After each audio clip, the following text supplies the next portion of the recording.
Hi everyone, my name's Rachel. I am a New Zealander living in London. I have a blog on all sorts of things I call it a lifestyle blog. I talk about travel, movies, books, coffee, and some fashion and beauty stuff.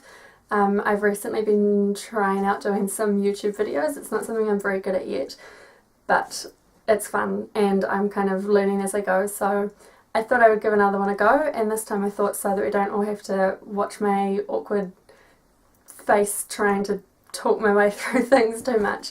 I thought I would give a go at doing a nail tutorial.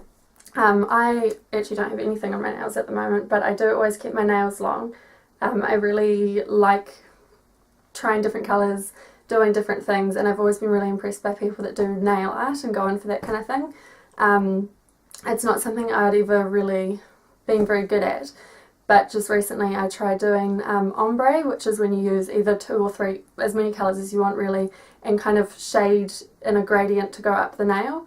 It looks really cool, and I've always looked at people who do it and think, oh my gosh, that looks amazing, how do they do that? And so I kind of looked into it and taught myself, and I thought, although it's something a lot of people do, I did get a lot of comments and people saying, oh my gosh, how do you do that? That looks awesome. So I figured there must be lots of people who would want to learn as well. It's actually not very hard. It's pretty straightforward. The only thing is it takes a bit of time because, there's lots of layers and you have to wait for them all to dry. So if you don't have the patience or don't have the time, leave it until you do, because if you rub a bit off, it's trickier than just normal paint and normal polish, and you have to kind of go back and do it all again. So anyway, I'll run you through how I did it and let me know what you think. Okay.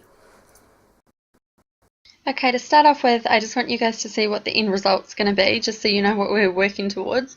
I chose a dark and a light pink for my colours, because it can be quite messy, especially the first time. Using a light or even a white as one of your colours is a really good idea.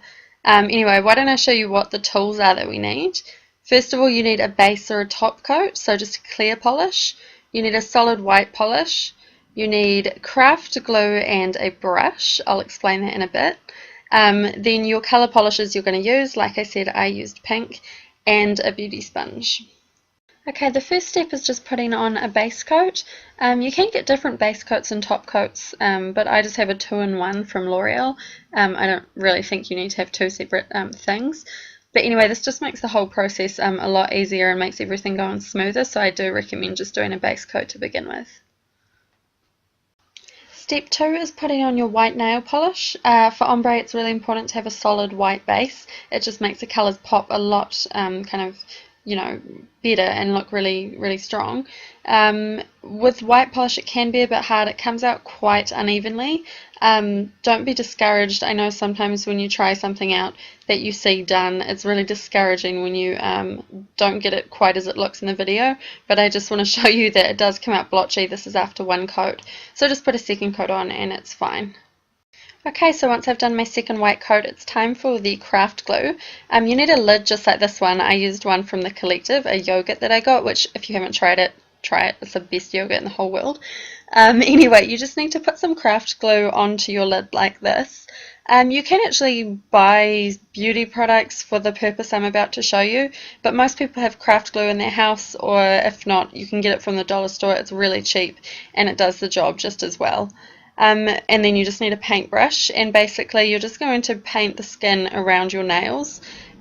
This is because, as you will see in a minute, the sponge process that you use for ombre leaves a huge mess around your nails, and if you don't do this step here, you will have a very, very slow cleanup process afterwards. So by doing this, as you probably remember from primary school, this stuff gets on your skin, dries really quickly, and then just peels right off. So this is going to make the cleanup process afterwards just much quicker and much easier, and it's not harmful to your skin. Obviously this stuff is made for years 3 and up, so I think we're okay. And then once it's dried, you can just see it takes a couple of minutes to dry, and it's just kind of shiny around your nails like that. So we're good to go. Okay, now step 4, using the beauty sponge, is kind of the main step of the whole ombre process. Basically, you want to get your 2 nail polish colours, or 3 that you've chosen, and paint them onto the sponge like I'm doing here. Put them right next to each other, kind of almost so they overlap, which will help with the whole ombre effect. As you can see, it gets quite absorbed by the sponge, so don't be shy, put lots on there. And then basically just dab it straight onto your nail like I'm doing here, and the sponge will kind of blend the 2 colours together naturally, so it's not particularly hard. It doesn't take a huge amount of skill. You just basically go across all your nails with that sponge and just dab it on, and you can kind of adjust and move it around a little bit as you need to. I would recommend keeping the nail polish colours close, because like you saw, it does get absorbed by the sponge really quickly. You probably use quite a bit more than you do just painting your nails kind of in a standard style. So just keep it on hand and replenish it as and when you need to, and just keep on going basically. And one of the most important things to remember is just don't rotate the sponge, because that will kind of get rid of the whole gradient effect. It will just basically mush it all together. And also, as you can see, I need to go right down the sides. It can be quite hard to get the sponge down there, so just make sure you cover the whole nail. Yeah, so it's pretty simple really. Doing the thumb is always the best bit, because you know it's the biggest and the flattest and the easiest, so I always let that one for last. Yeah, and then when you finish, basically this is what it looks like before you've peeled that craft glue off. So it does look a bit strange, but you can see the overall effect, and now we'll get rid of that excess around the edge. Okay, so doing that is step 5, just peeling off all that glue. It's actually one of the most satisfying things ever. I remember at school we used to always cover ourselves in this stuff and then peel it off and pretend we were peeling off our skin, which is a little bit weird when you think about it, but anyway, now I'm doing it still as a grown-up.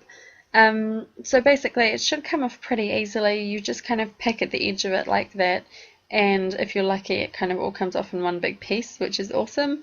Otherwise you just kind of pick away at it, but it's not hard to get off. So just basically go across all your nails doing that, and there'll be little odd bits like that as well, which you just need to do separately, and then just kind of scrape at the edge like I'm doing there, to kind of yank it all off.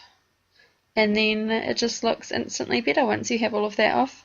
There will be little kind of stray bits on your knuckles and around your nails a little bit, but it's something that comes off as soon as you wash your hands, so it's not really a problem. And yeah, so that basically just makes the cleanup really simple, and then you have the kind of overall effect right there, and it looks awesome. This is the close-up that I showed you at the beginning, just to show you the kind of final effect. And there's one last step which I'll do now. So step 6, and the final step, is just to go back to where we started basically and use our top coat to just kind of seal everything in.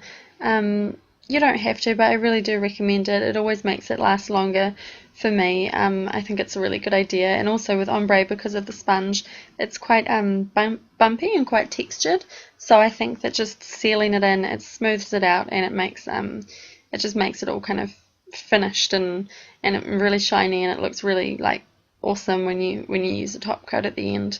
And just make sure that you go over it quite quickly, because putting clear nail polish over a coloured nail polish, it can sometimes kind of smear it a little bit, so just make sure that you go quite quickly. And yeah, basically that's the final step. So it's not that hard. It's a really fun thing to do. It's just a little bit different. I guarantee you'll get comments on it, and it's really fun. You can just use any colours you like, make it your own, and yeah, just give it a go. Hi again everyone, I hope you enjoyed the video. Not sure if it's something that you're going to try yourself, but I think it looks really cool. I decided to do it with 2 pink colours this time, but you can literally use anything that you want. It really works with any colours, so it's fun to experiment with. Give it a go anyway. It can be a bit messy and a bit tricky your first couple of times, so don't be discouraged or anything. And the PVA or the craft glue is actually a great trick. So hopefully you can have fun with it. Just give yourself some time, and yeah, I hope you enjoyed the video. It's my first nail tutorial I've done. I'm going to go out and try more things and experiment a bit more, and then share anything that I find or that I like with with you guys on YouTube, and let me know what you think. I really like to get feedback, even if it's bad, and just hear what people think of the blog or the videos or what I'm doing, you know, with my nails and my makeup or whatever. So yeah, just let me know or keep watching or whatever. I hope you enjoyed it though, and until next time, bye.